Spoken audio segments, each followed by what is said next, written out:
What's up, you guys, and welcome to another fantastic episode of Sex Talk with T. Gray. It is Tap Out Tuesday, you guys, here on WEMS Radio. Thank you for joining me. And like always, you already know I got a super duper dope ass guest in the building. We're going to have a lot of fun tonight, you guys. If you are fans of The Neighborhood, you may have seen him on there playing the character Trey. Or you may have caught him in your city, you guys around town, killing it on these stages. Comedian Malik S is in the building. Come on in, Malik. Hey. What up? Welcome to Sex Talk with T. Gray.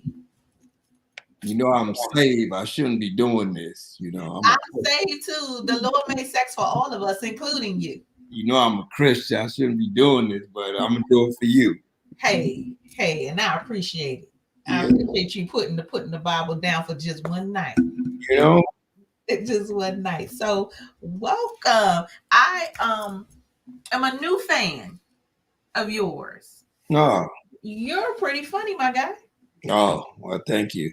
You are. Look, and I realized somebody had to remind me that I met you. Because it didn't even dawn on me, but I didn't realize you were the same guy I've met you before, opening up for Tory Hart. I didn't open up for Tory Hart. Okay. Yeah, no, I'm just saying I didn't open. No, we did a show together, but I didn't open up for Tory Hart. I'm sorry. No, you got it right. Just got the whole, Yeah, I got the dynamic wrong. Yeah, like I didn't open up for Tory Hart, but we. No, but I was there. I told some jokes. You could. No, we was touring together. She was actually hosting, and I was, closing. Oh, okay. Yeah. Okay. Well, it's good to see you again. Yeah. Welcome to the show. Hey, thank you. Happy to be. It is Tap Out Tuesday, you guys. And what I wanted to get into tonight, sometimes we can be faced with certain challenges sexually. Mm-hmm. When we find these challenges, is it okay to tap out, or is there other options? Now, typically when you hear tap out, you think, oh my God, the sex is so good. I got to get up. I can't take no more. But sometimes there can definitely be a disconnect that creates another type of sexual tap out. Have you ever had a situation where you had to tap out, you had to get up out of there, and it wasn't for the good? Oh yeah, I'm sure everybody did that. I'm sure we all been there. If you had enough sex, all of them wasn't just great. You know what I'm saying? You had situations with maybe there was some older, maybe it was, I don't know. I'm sure we all tapped out. So in those circumstances when we may have had to, or you in particular, where you may have had to tap out, how did you handle it?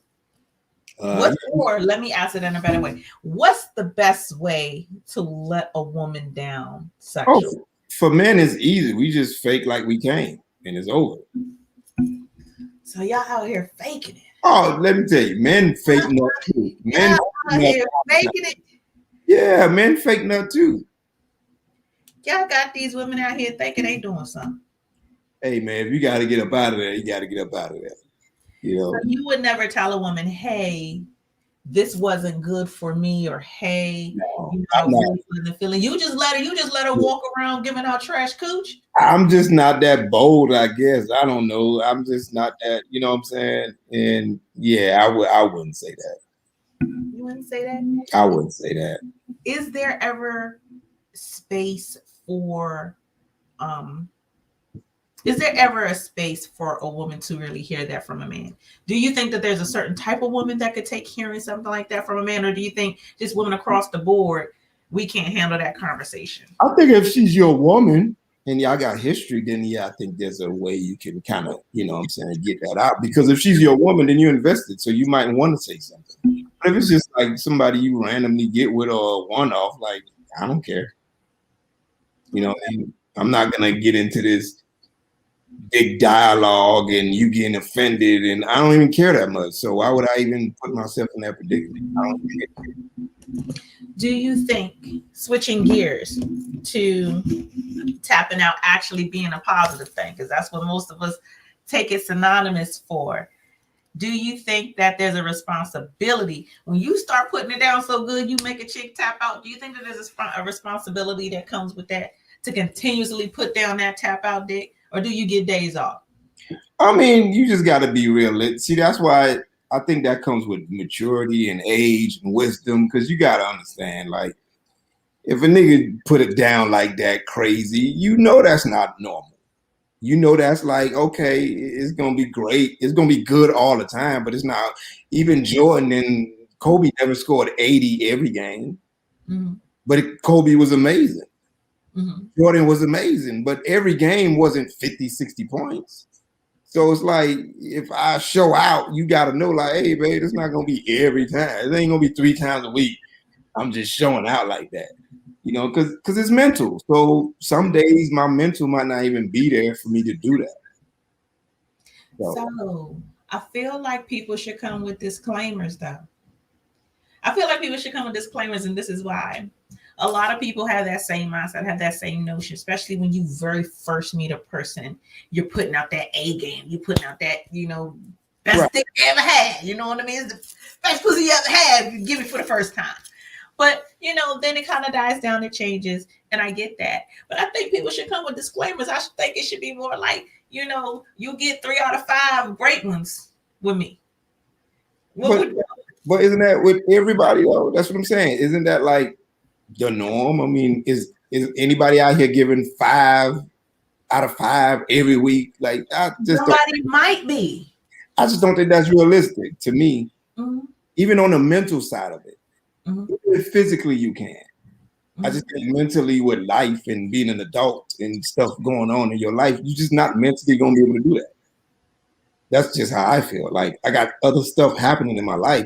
I'm just not going to be horny like that every day. And sex is, if I'm not mentally into it, no matter how strong the physical is, it's still not going to be there. It's still not going to be that. If you're not mentally into it, why do it? Because as in a relationship, is 2 people coming together. If you're in a relationship, you understand that it means giving and gaining. If I'm with somebody that loves to have sex and she had a crazy day and she like, man, I just need you to, you know, take care of this real quick, then I just got to do what I got to do, because it's going to be days where she might not want it and I want it. So you got to compromise. So, you know, that's why I say I might mentally not be there that day. But if my girl is like, you know, she need it, cool, I'm going to do what I got to do. But because mentally I'm not there, it's not going to be as passionate as it would be on a day when we go fly to a fucking island and it's lit. And you know what I'm saying? Like, that vacation sex hit different. So that's what I'm saying. So mentally, that's why I feel like that 5 out of 5 is fantasy. That's just somebody saying that shit. That's not realistic. Even for me with like making love, that shit sound cool. No woman really want to be made love to. Women want to be fucked. The look of it is nice. It looks good. And then you could start off that way, but you want to end up fucking. So let's talk about the difference in that. In your opinion, what's the difference between making love and fucking? To me, making love is foreplay. It's not. Okay, so the making love is the experience prior to. Yeah, it's just like you know, you'll start off the whole passionate kissing, music playing, slowly. But I mean, in my experience, you're not gonna make a woman come with them slow ass passionate pumps. That's just my experience. Maybe, you know, the women I've been with, I could say. I can't speak for all women or all men. I'm just saying the people I've been with, we could start off that whole, but at the end, like 10 minutes in, fuck me. 10 minutes in. Fuck that's me. It. That's the warm up at the gym. 10 minutes. Yeah. So that's what I'm saying. It looks good on TV to make love, but women want to get fucked. Fuck me, bro. You know what I'm saying? Like, grab me, throw me, you know? All that. Because get all of this. You give her all of it. You make love and you fuck her, but you're not gonna make love the whole time. That's just like, you know, TV will fool you cuddling. Nobody's gonna cuddle the whole damn night. We'll cuddle when we fall asleep, but in the middle of the night we gonna separate. No, that should get hot. That's what I'm saying. Especially right after I'm supposed to cuddle you till you fall asleep. And after that, hey, you on your own. Hey, I got a solid 5 minutes in me on that cuddle shit. And Right. so what I've come to realize is at one point I thought that men weren't as into it as women were until I came across a guy who like every single time once the sex was over, he's like, come here, like, and he wants me right here. I'm like, we sweaty though, bro. It's hot. You know what I mean? You got all these extra hormones transferring, and you make me feel like I want a baby, but I know that it's fake because it's the hormones. Let me scoot over. Like, let me like let me get away from you real quick. But I wholeheartedly get it and I get your opinion. Do you think that most women say that? Because to be honest with you, you're one of many men who has said this is what women want. But very rarely do I hear women say, yo, we just want to be fucked. Or if we do say it, we're looked at negatively. Well, that's why women don't say it. That's why they'll say it to their partner in private. That's why they'll say it to their closest homegirl. You know what I mean? Because women were taught that you're not supposed to get fucked. So it's like a negative thing. So a lot of women won't say it, but if you make a woman feel comfortable enough to talk to you and open up to you, she'll tell you, yeah, I like to get handled. Like dominate me, but within reason, of course. You know what I mean? Right. Women like to be handled. Like a woman want to feel she with a man. You made a fantastic point. I'm sorry, I'm sharing this out among the world. You made a fantastic point that women want to be dominated and that we want to be handled. I think that piece is missed sometimes when it comes to the dynamic of men and women. And you guys, we're having little heterosexual talk, okay, tonight. Nobody be offended if you feel as if you're being left out, but you understand the dynamic. Make this shit apply to you. So I get what you're saying when you say that, women want to be dominated. We want to be handled. But I feel like there's such a lack there. Maybe not necessarily from the women being able to communicate that, but maybe from the men showing us that, hey, you can dominate me.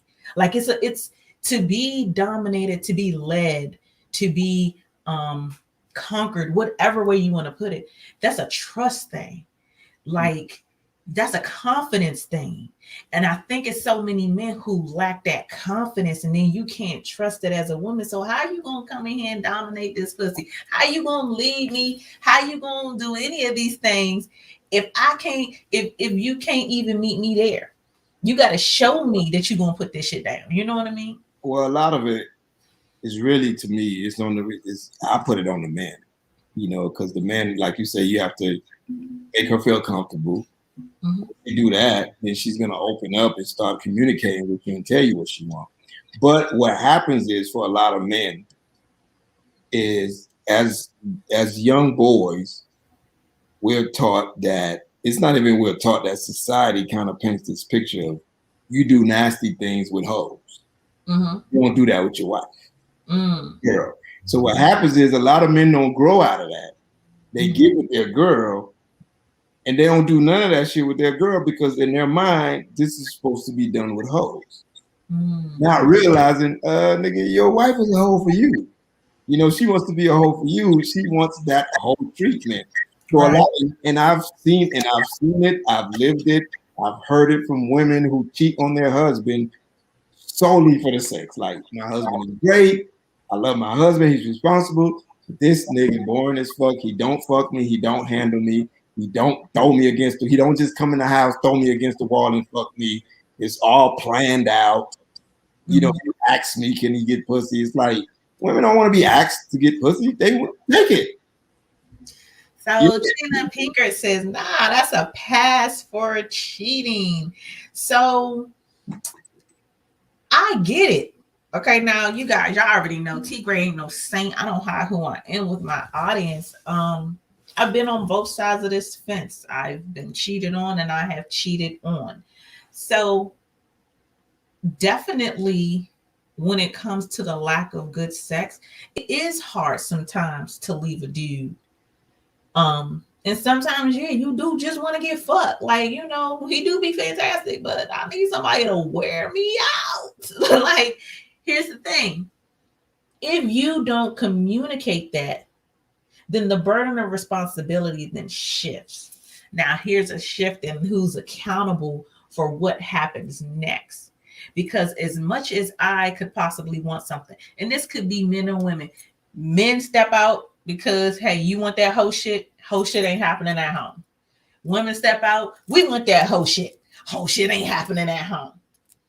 If you don't then communicate that with your partner, that, hey, this is what I want, this is what I need, this is what I desire, then what do you think is going to be the recourse, you guys? What do you think is going to be the recourse if you don't speak up? Now, if you speak up and you've made it clear, concise communication is so important when it comes to having sex and building your sex life.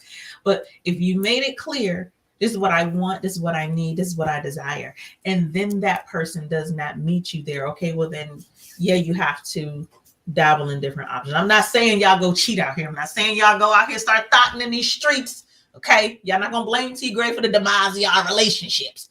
But I will say that once you've made that decision that, hey, it's time to throw in the sexual towel, then maybe begin to have a conversation about the relationship. Because how many people are going to stay in that situation for forever? Like, would you stay in that situation, Malik, if you got your woman, she's not meeting you where you need to be met sexually? Would you stay and cheat forever, or would you roll? Well, I personally feel like I wouldn't be in that situation, not at this age. So okay, can't really speak on that. Because I wouldn't even. It wouldn't be a relationship. It wouldn't even get to that point because those things probably would be showing early. Mm-hmm. So if it ain't that, then it ain't gonna be none anyway. So I don't think I would be in that situation. I could see myself being in a situation where we both start being relaxed and start, you get comfortable. I could see that, but I don't see in a relationship where lack of sex or boring sex, or what I mean. I wouldn't, because it wouldn't be the relationship. So I communicate too much for that shit to happen. Like, I'm upfront with my shit. So, well, look, kudos to you, bro, for always being upfront. Yeah, because most times people aren't. Most times people do go the route of having, however many side chicks, however many side dudes, whatever you can afford. A lot of people go through that and then go through those emotions until I guess they get too old to really give it out anymore. Right. Yeah. And that's tiring, man, to just be. It's a lot of work. I mean, damn.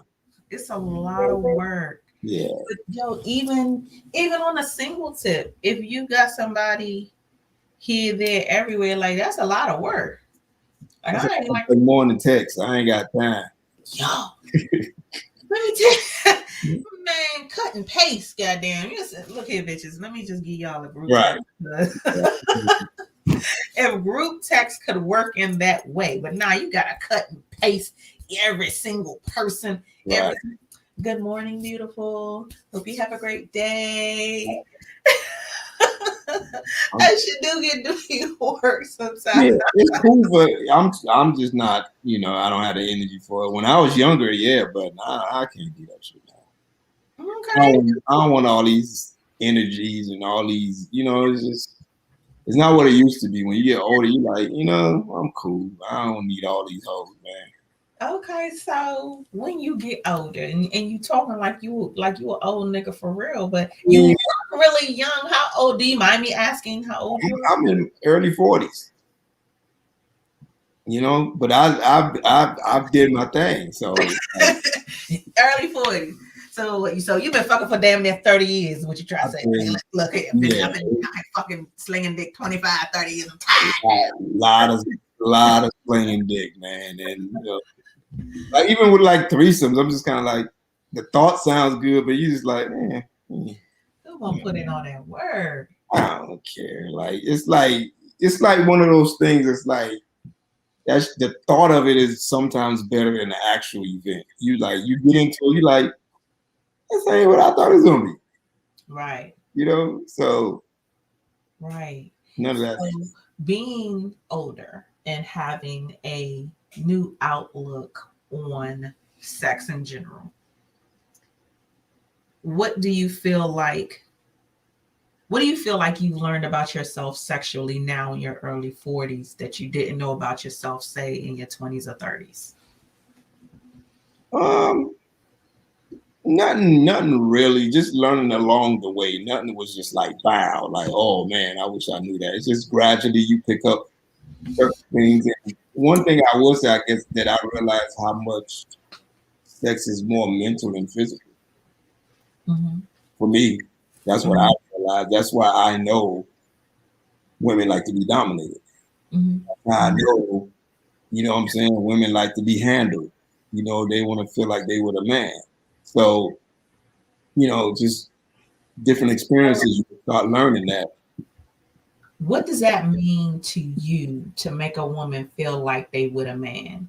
What does that mean to you? What does that look like to you? Well, first is mentally, you stimulate the mind, and then the body will follow. So once you got that mind, it's nothing. You know what I mean? Once you got that mind. So how does that work then as a man? How does that work? So Man. Let me tell you why I ask this, because I feel like any nigga can get a chick mind. That's how I feel.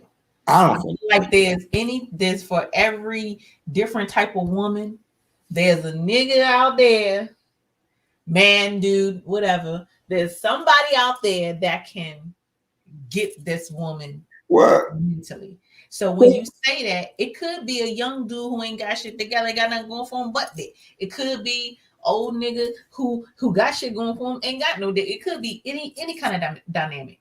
Yeah. What does it need to really show, especially in the bedroom or on the way to it, that you're a real man? How do you do that?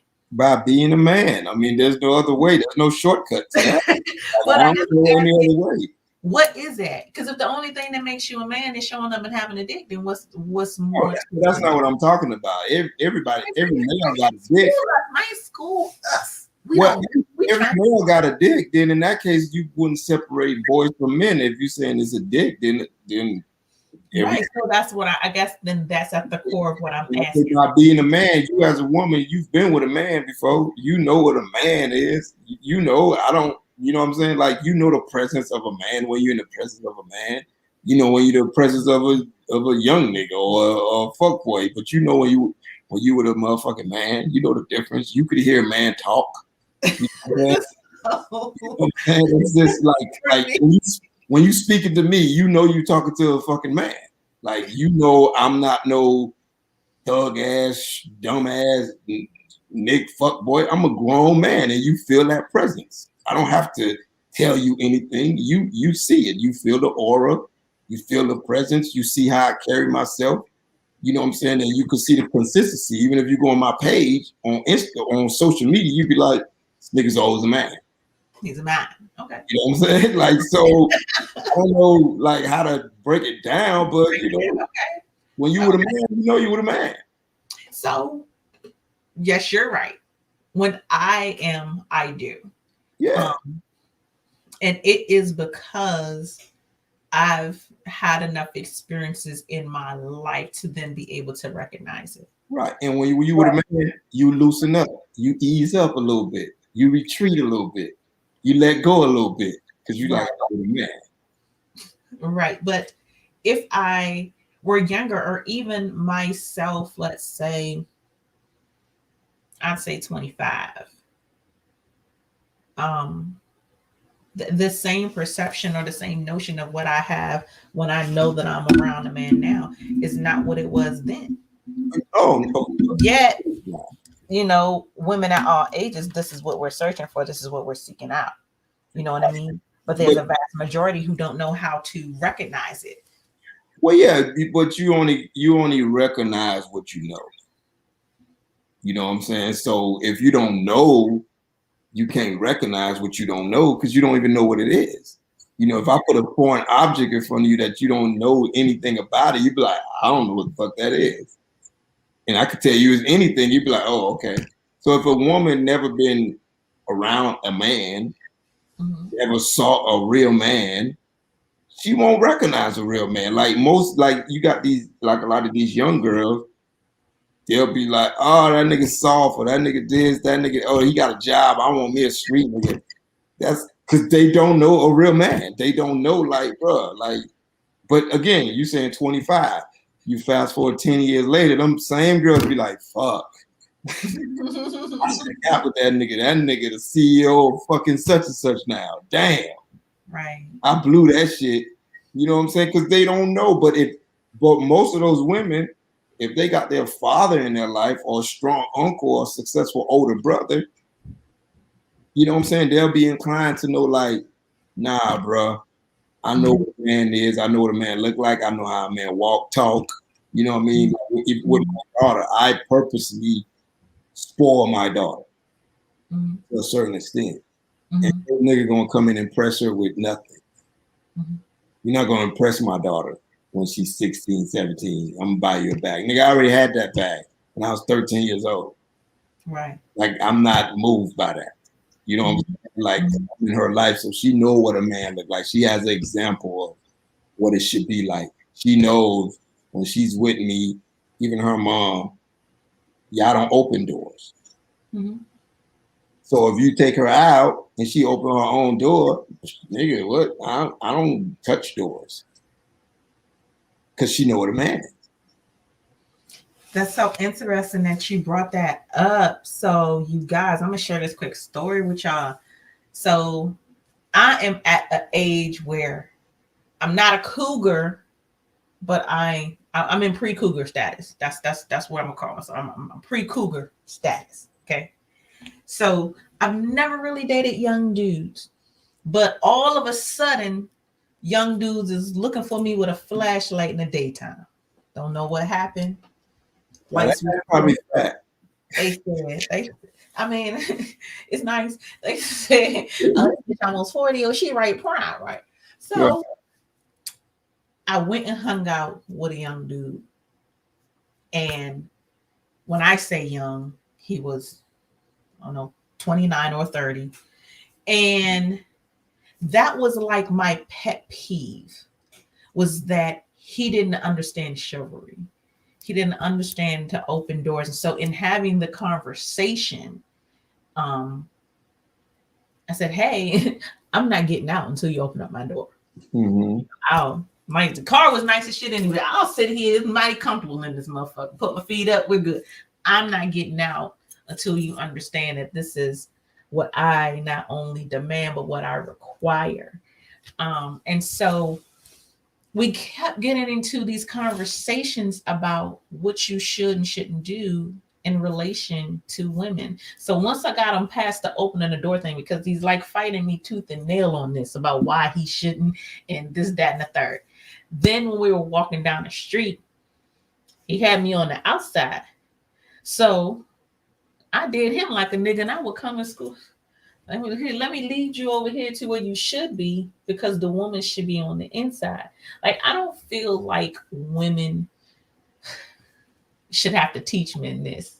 And I know that y'all are saying, but T, it was a young bull. It wasn't his fault. No, somebody slipped up and somebody missed the mark, because this man had a father in his life. His father was extremely active in his life. His father wasn't no slum nigga. Like, why didn't you teach your son these things? He had a mother who was absolutely brilliant, smart woman. Why didn't you teach your son these things? How do you know they didn't? People go. We talked about it. I asked. I asked him straight up, like, hey, know that anybody? Well, sometimes, you know, I don't know. Sometimes people figure, you know, you see me doing it, you would think they would naturally pick that up. So I don't know. I mean, maybe his father didn't do that. I mean, it just to each his own, you know what I mean? But I mean, I don't necessarily think that makes you not a man because you didn't get the door. I'm not saying that that's like, you know what I'm saying? But I just, you know, it's just little things here and there. But I don't think that would make somebody not be a responsible good man because he didn't open the door.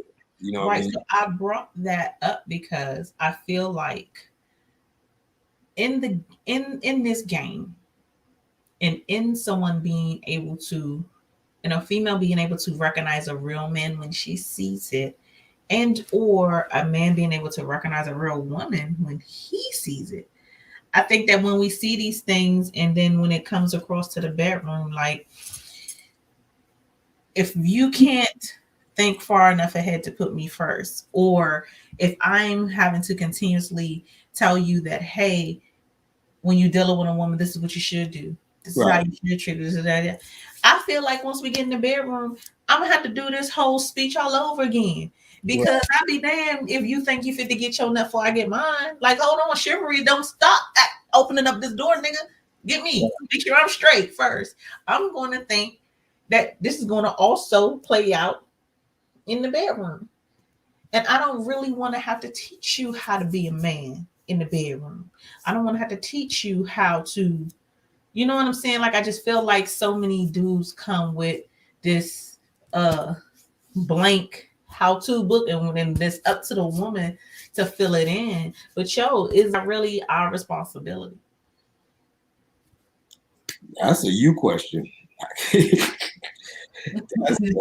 I'm not a woman, so I don't have to deal with a man. So I don't know. That's up to you. Let me ask you from the man's perspective. Okay, let me be more specific. Is it anybody's responsibility, or is it a man's responsibility to have this how to, or to write the pieces or the instructions down in order to build a woman to be a woman, especially as it relates to the bedroom? Is that a man's job? I feel like it all depends on who you're dating and where you are in your life. If you're a 40-some-year-old man dating a 20-some-year-old, then you probably gonna have a little work to do. Mm-hmm. You know what I'm saying? So you gotta you know that, hey, you're getting somebody that's still developing. So if they're not where you're at mentally, that's not on them. You know what I'm saying? That's on you. You're the one shooting down. So you can't be mad at them because they're not where you at, like financially, mentally. You know what I'm saying? Like, hey, you got 25 years on me. You should. But if I'm dating a woman close to my age, no, I'm not raising no grown man. Okay. I don't mind us learning from each other and learning each other's ways. I don't mind that. But basic stuff, I expect you to already know that, just like you expect me to know that, hey, if we live together, I'm taking out the trash. I don't expect you to take out the trash. Right. You know what I mean? So just basic living stuff, I expect you to know, and then we can learn each other's ways and we can learn from each other, but I'm not gonna raise you again. Okay. I hear you. I hear you. Well, we are here, you guys, on Sex Talk with T Gray on WEMS Radio. I have in the building with me comedian, actor, host Malik S. We're having a good time, you guys, enjoying this conversation, y'all. It is Tap Out Tuesday. So, getting back to you being old as fuck, are there things that you feel like you still want to learn in the game of sex or haven't tried yet? Is there anything that you say, hey, I might want this to make me tap out one day? Nah, I've done everything.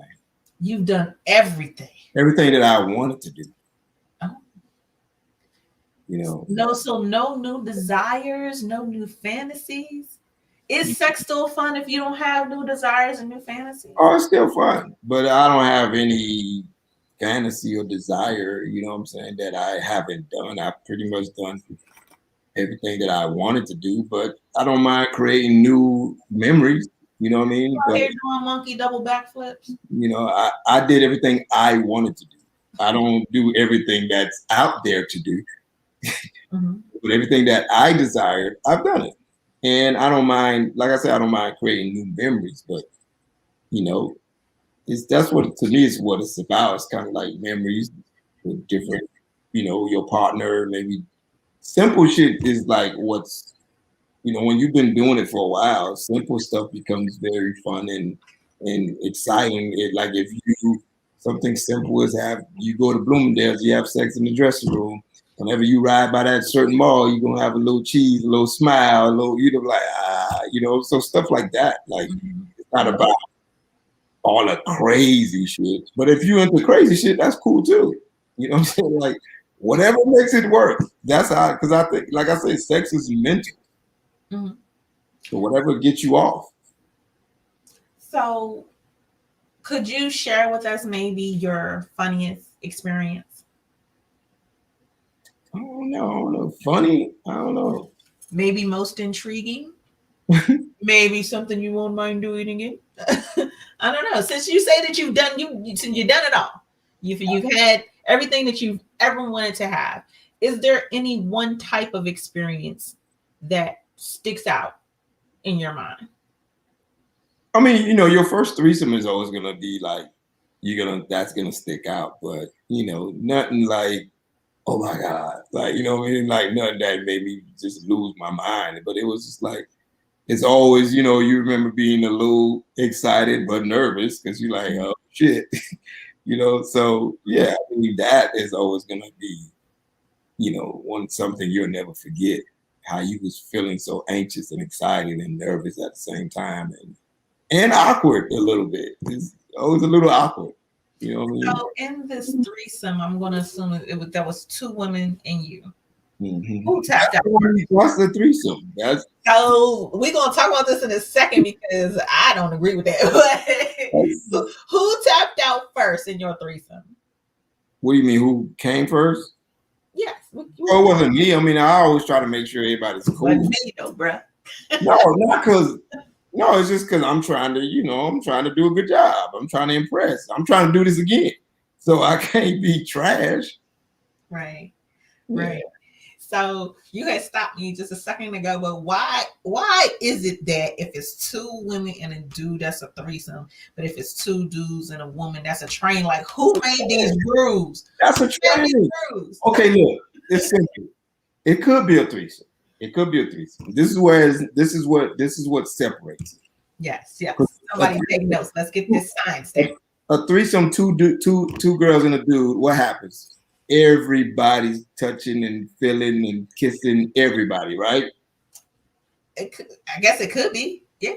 That's what I know a threesome to be. Okay, so that. But sometimes when you have 2 dudes and a girl, what happens? They just do her. Right. They don't touch each other, right? Right. That's a train. Okay, but so the threesome, you guys, the menage a trois, was never totally based on everybody having to. It was more a numerical thing. It was more numerical. Not nigga threesomes is everybody. Everybody, you eating pussy, I'm doing this, and everybody doing everybody. But that DP action, that's a train. Cause unless you have any calls on the train, I feel like a train needs to be 3 or more dudes. I don't have no issue with it, but the thing about it is, what's gonna happen is based on the hood nigga threesome, right? Right. And everybody interact with each other, right? Right. You not gonna want 2 niggas that's fucking each other and fucking you. That's the problem. Okay then. So that's why it's not a threesome, it's a train. Okay. So if hilarious. But so if one of the dudes is bi and everybody fucking everybody, then that turns it into a threesome. Then it's a threesome then, but then you're not gonna want that as a straight woman. Yo, so you're right. That's the difference. You're right. And so I was recently having this discussion about acceptance. I have daughters, 2 of whom are adults. And so we have very open, honest communication. I have very open, honest communication with their friends as well, because I feel like I would like for me to be at least be a safe space, especially if something goes wrong or whatever the case may be. Let me give you this game, this knowledge. But so we were having a discussion about that in particular, like dating somebody post homosexual or bisexual experience. And so we were talking about a little bit about the double standard. Like, most people, most men or women would date a woman who dated a woman. But 9 times out of 10, like I feel like I'm not going to date a dude who's with a dude. I'm not. I got a mental block on it. Not that I feel like it's anything wrong with it. You know what I'm saying? Live your truth, do your thing, suck as many dicks as you want. But I just don't want you to kiss me after you do. Like I just But you suck dick. Hey, and there's the double standard, okay? There's the double suck dick. How you go dick sucking shame and you suck dick? That's what it is. You know, you're the problem. See, it's people like you, that's the problem. It ain't me, because I don't suck dick. So, but you suck dick. So I don't understand what the problem is. Hey. Like, I would kiss a girl that eat pussy. I don't mind. I don't care. Is what I'm trying to tell you. Like, I couldn't do it. And so my daughter was like, but mom, there's nothing wrong with it. And mom, she was saying essentially that I'm wrong for bearing this opinion on it. But I feel like to each his own, not everything is for everybody. I don't think it makes it wrong. I don't think it's wrong, but I do think it's a choice. But yeah, it is a double standard because you're shaming somebody for something you do. It's like you know what I mean? And I don't feel bad about it, but I wholeheartedly know that just wouldn't be my thing. And so the dudes who are out here living a lifestyle of living a heterosexual lifestyle in the public, in the limelight, whatever the case may be, and then here you go behind the scenes, off stage, wherever the case may be, I'm living a homosexual lifestyle. But you know what I mean? I think that I'm not built to handle that. Mm-hmm. And I understand that about me. Mm-hmm. Like, I'm okay with that. But I feel like people need to start really being honest about that. Like, if I feel like it's 2021, you should just be able to live in whatever sexual space you are and be free to be that. Right. I mean, I don't see nothing wrong with it. I mean, you got to live your truth. So if that's not your cup of tea, that's not your cup of tea, and nobody can, knock you for it. If that's not what you like, that's not what you like. Just like if you might not like tall men, you might not like short men. It ain't no difference to me. Mm-hmm. But it's somebody for everybody. So what you won't do, somebody else will. So with having a threesome being your standout experience, is there anything that if you ever had one again, is there anything different that you would do? Anything that you might take to amplify that situation to make it even better than that first time? The only thing I think that would be make it amplify if it was like if we spent a weekend together. Like we went out, we kicked it. It was just like a whole polygamy type situation. Like, yeah, you know what I'm saying? Like we went out to dinner together. We, you know what I mean? So that would be kind of cool to do something like that. But yeah, that would be something fun. But yeah. So I never had one.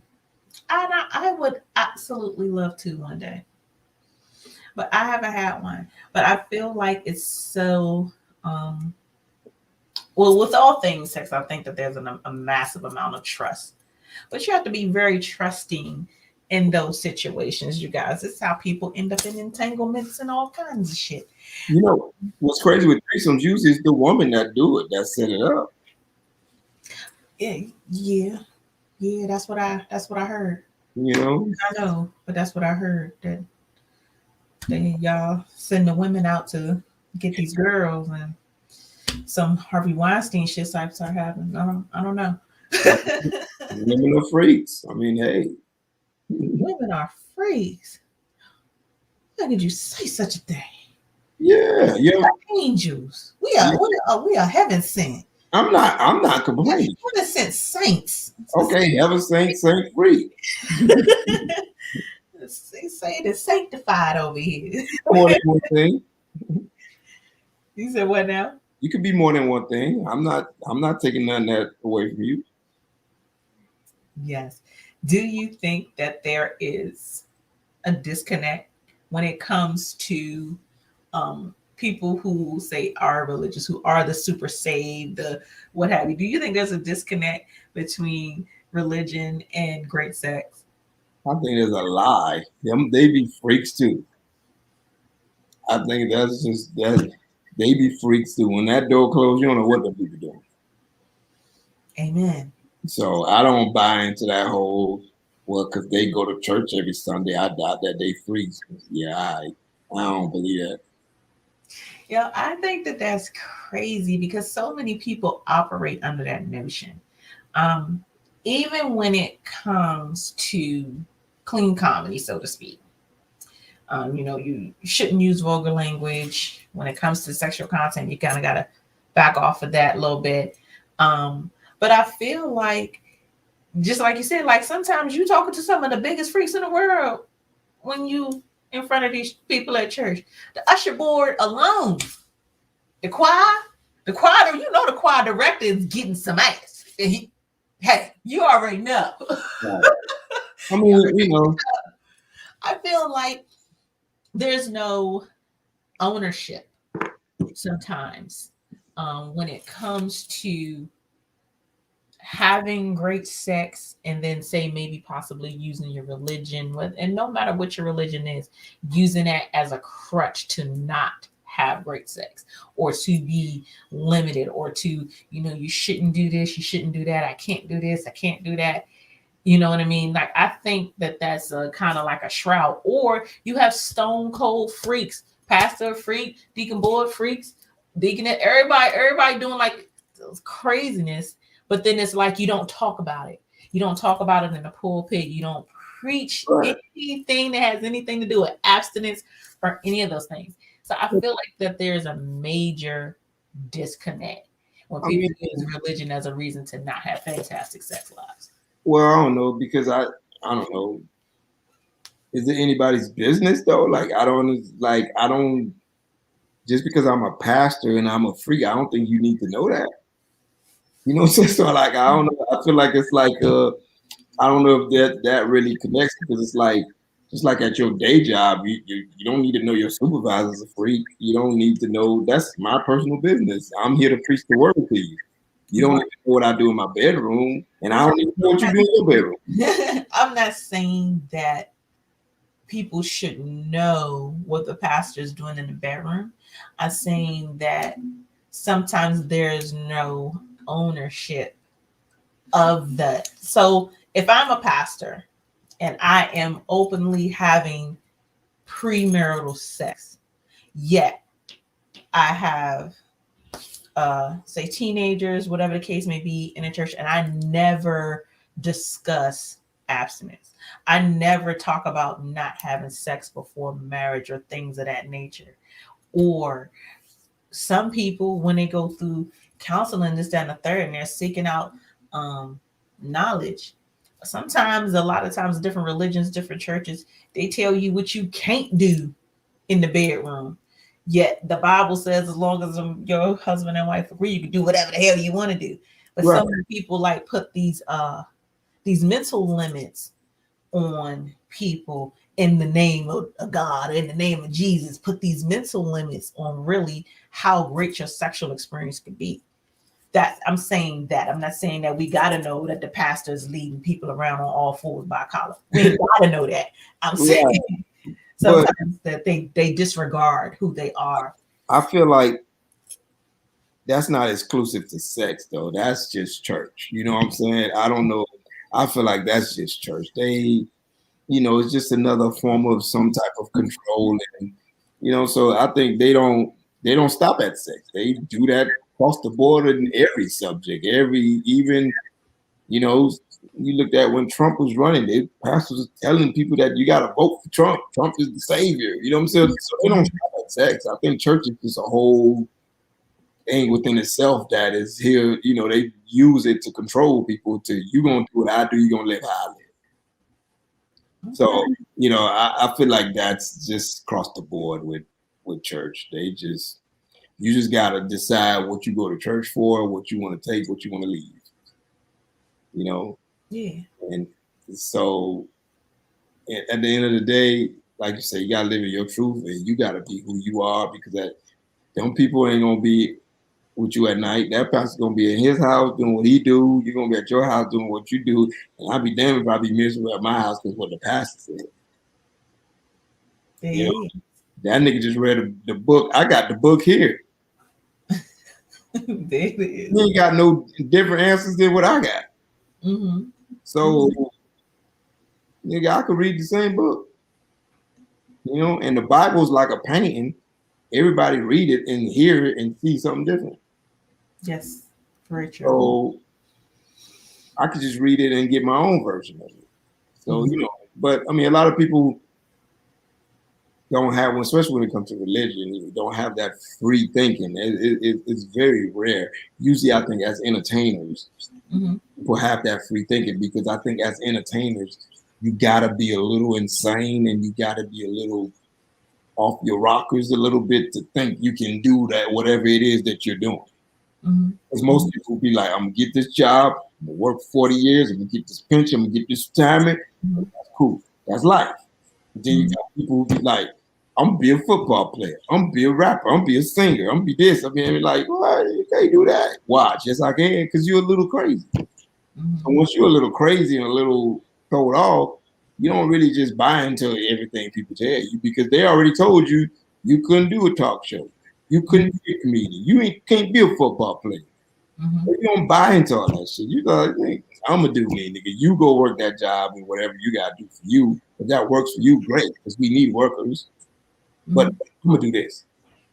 You know, so you know, I'm not regular because I decided I thought I could be a fucking comedian. I already know I was crazy a little bit. A little crazy. You know what I'm saying? You can't be that safe. I'm gonna do this person to be an entertainer. Right. Whether you're an author, painter, whatever it is, you gotta be a little thrown off. Just a little bit. Just a little bit. Or you won't even make it. Because you know why? Because you won't even pursue it. You won't be crazy enough to pursue it. Yes. Every comedian that I'm close to, they a little crazy. They are a little In a good, not even just comedians, just athletes, just anybody. Excuse me. That's not doing that tradition that we was taught and raised to do. You gotta be a little crazy because you heard something all your life and now you're like, nah, I'm doing this. You know, especially if you're not born into the shit. So you really just out here just breaking barriers.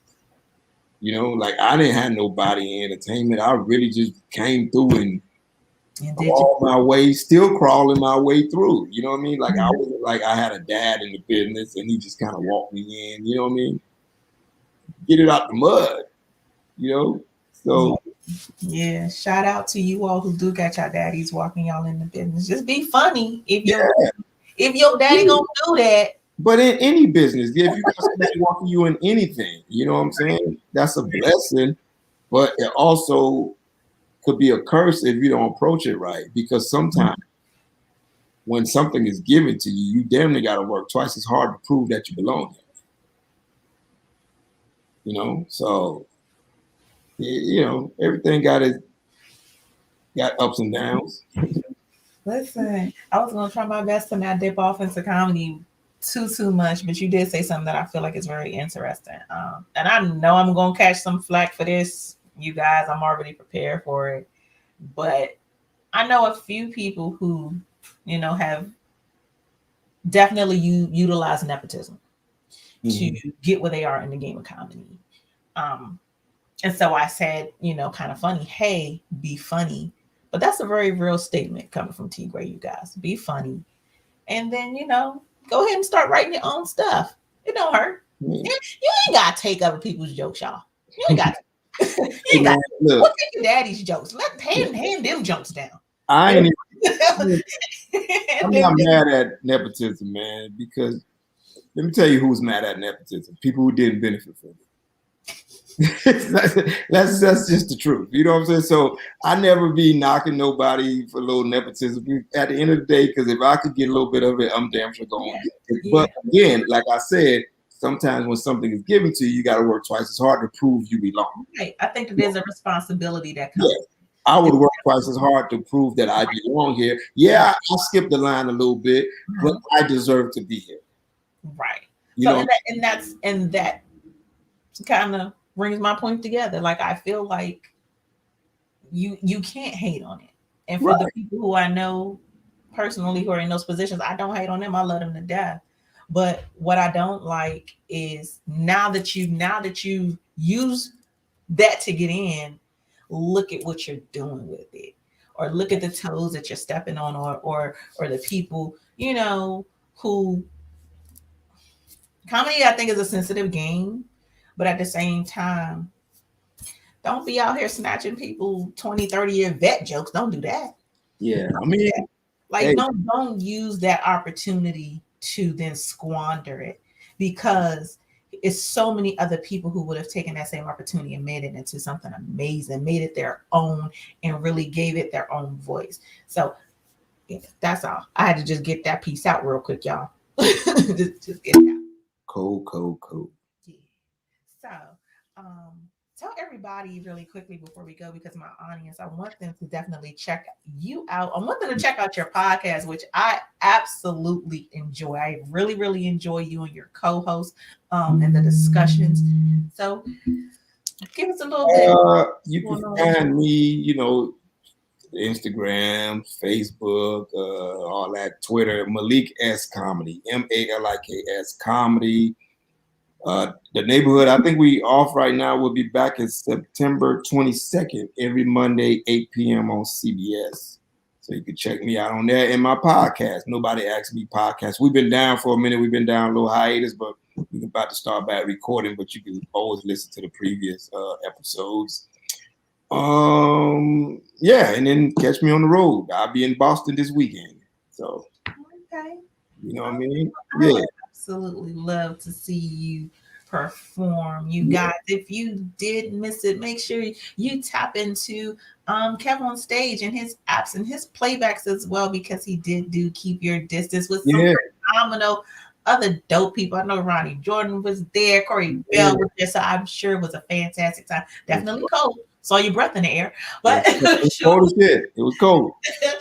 But I'm sure it was a fantastic time. So you all make sure you check that out, because even just the clips were absolutely hilarious to me. And be supportive, you guys. Kevin on Stage did something really big for the comedians over the pandemic that a lot of other comedians maybe tried but didn't make it. Like, he turned it into something really, really amazing. I know that he treats everybody who comes to his show like kings and queens. Right. Which sometimes the treatment that you get from Kevin on Stage, you don't get that from some of the biggest comedy clubs in the country. Right. You know what I mean? So you guys make sure that you support that, because that is somebody who not only has, worked himself from the ground up, but who puts back into other comedians, and it definitely makes a difference. It definitely shows and proves in the content that he delivers. And he trusts the funny. So I mean, just shout that out. Yeah. Right.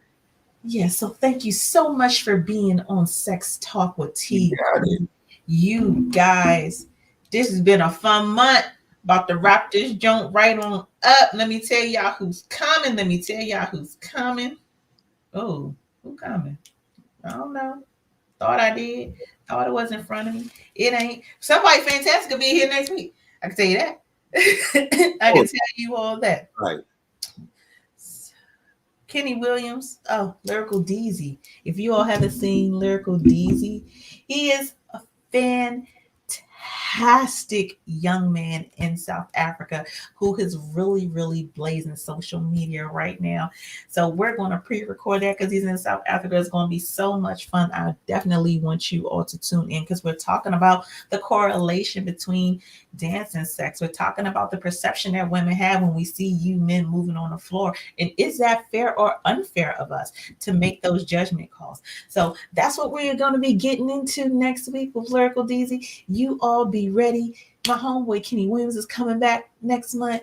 I got a couple other dope comedians coming back in next month. It's going to be a lot of fun. But I'll be right here, you guys, next Tuesday, 9 p.m. live. The Sex Talk with T. Gray on WEMS Radio.